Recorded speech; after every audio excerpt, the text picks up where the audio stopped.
Hiya, Steve. Hi, Mr. Albert. This is Steve Hicks. He's California's answer to Detroit.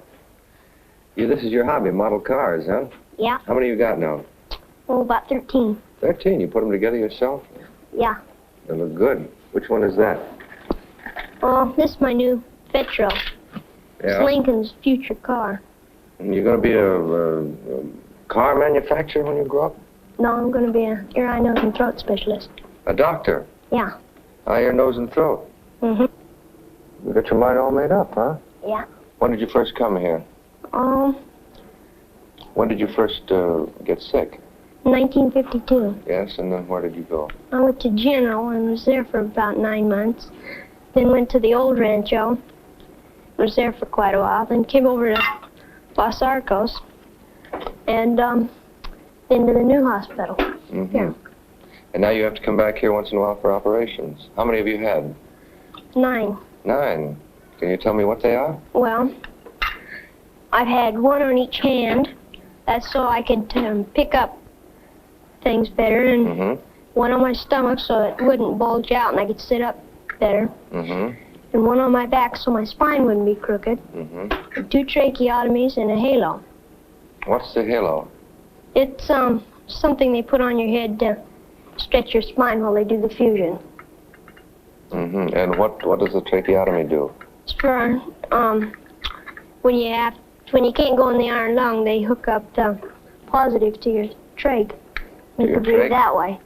That's the little button there. Is that right? Yes. Uh-huh. Well, you're in good shape. You can make all kinds of cars and things. You've got a little sister, haven't you? Yeah. What are you going like that for? She's a little pest. Yeah? How? Why is she pesty? She gets into my stuff. Into your equipment here? Yeah. And what do? Well, I get mad at her. I fix it. You lower the boom on her? Yeah. You scold her? Well, yeah, I scold her. I'm sure she doesn't mean anything by that.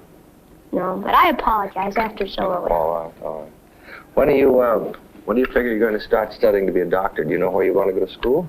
Well, I want to go to finish high school and then go to college, and then go to prep school, and then go to doctor's school, then go to specialist school, and then I'm going to work 2 years under a doctor, get married, and start my own business. Well, you're going to get married then? Yeah. Uh-huh. You got a girl in mind? Yeah. Who? Janet. Janet? You're going to marry Janet? I hope so. Does she know about this? Nope. Oh, well, what if she sees this on television? Well, I just hope for the best. You got your life all laid out, haven't you? Yeah.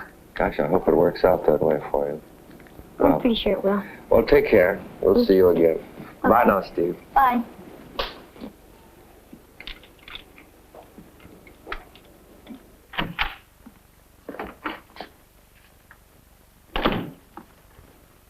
You've just met Stephen Hicks, M.D., to be.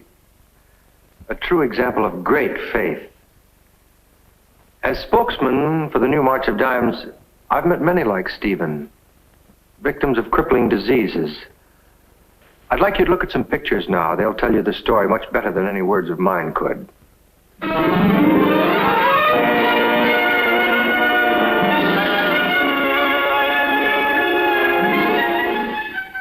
A beautiful horse named Coco, and his rider, cowboy star Rex Allen.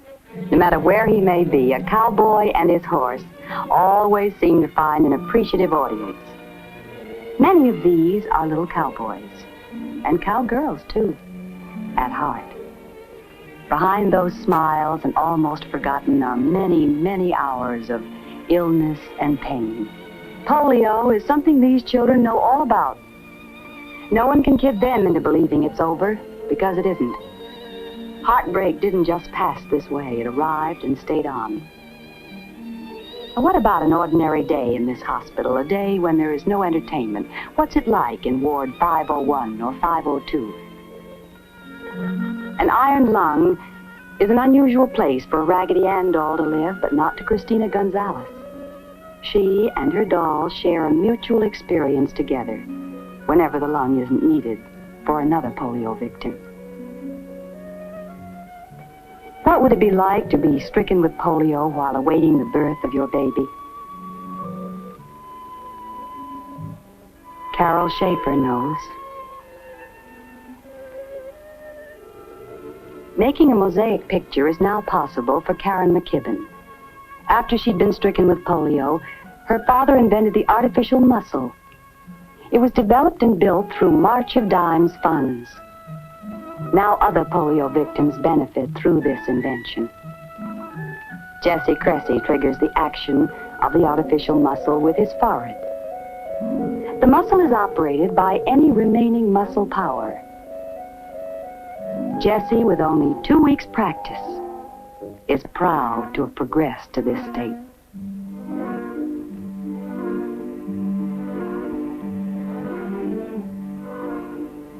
Activity is nature's best physician.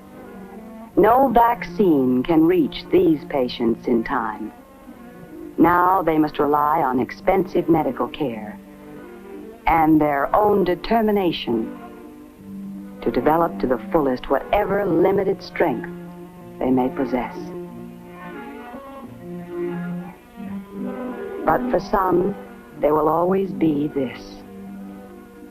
And somehow wheelchairs never fulfill their dreams. Polio.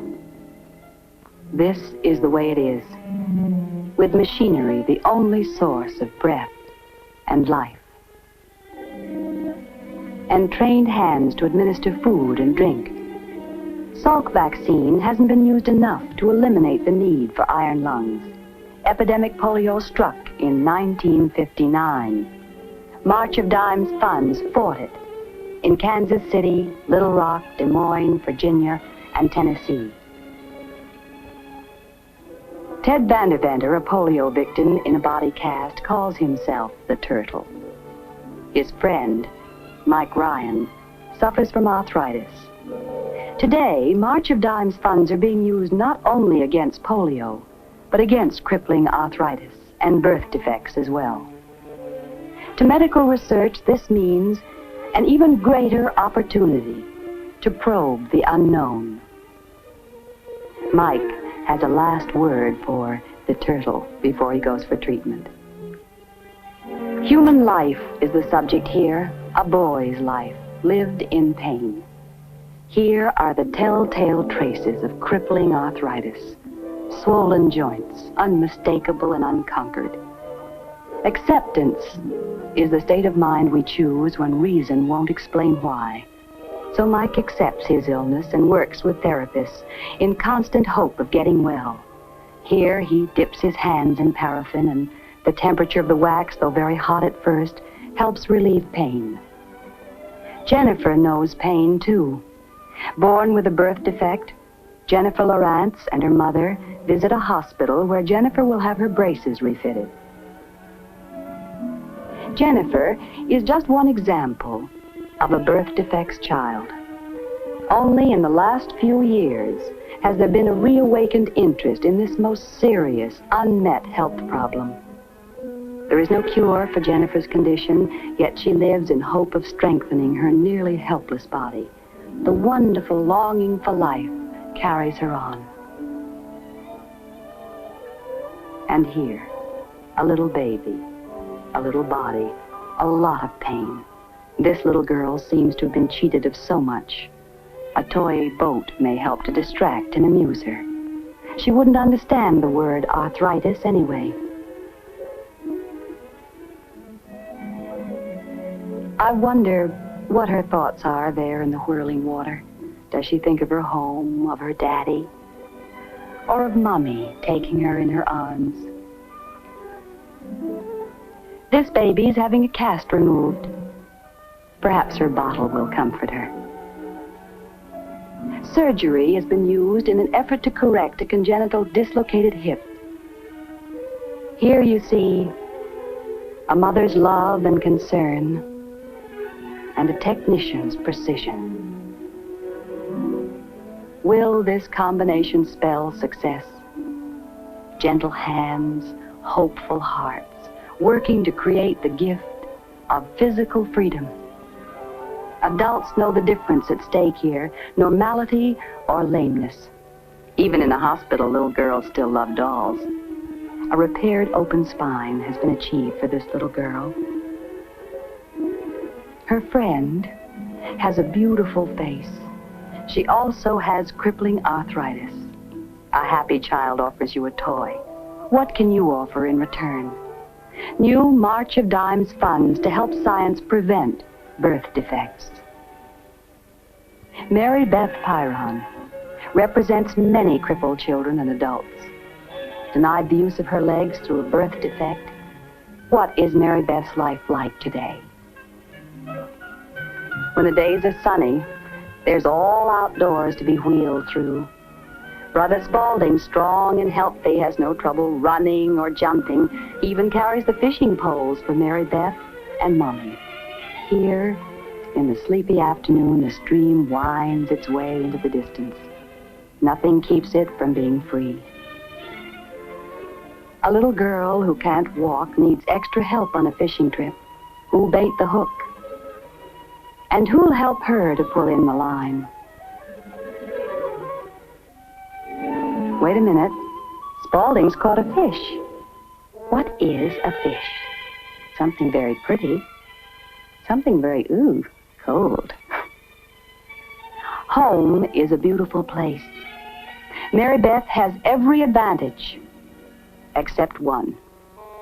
No money in the world can change her body. She will always need help. And when the tinkling of a toy piano is no longer fun, the warmth and comfort of early evening offer 1,000 other amusements. Her brother Spaulding can stay up, but little sisters have to go to bed.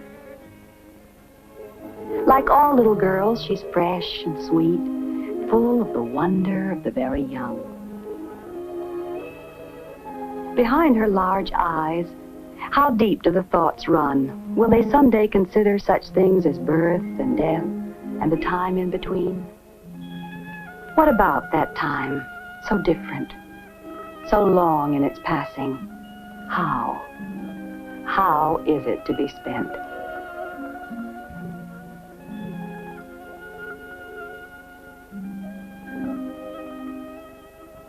Even as Mary Beth relaxes in the warmth and security of her own little bed, even as other children like her close their eyes, National Foundation scientists, backed by the new March of Dimes, work on towards new understanding, towards the prevention of all birth defects.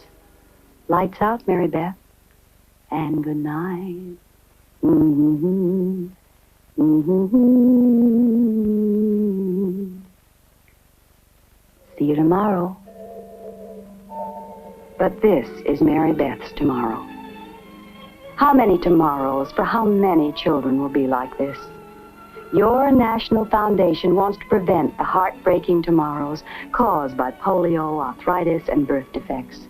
With your money, your concern, your love, your determination, you can help the National Foundation do this job. Mommy, help me. Can you resist that cry? Please join the new March of Dimes, won't you?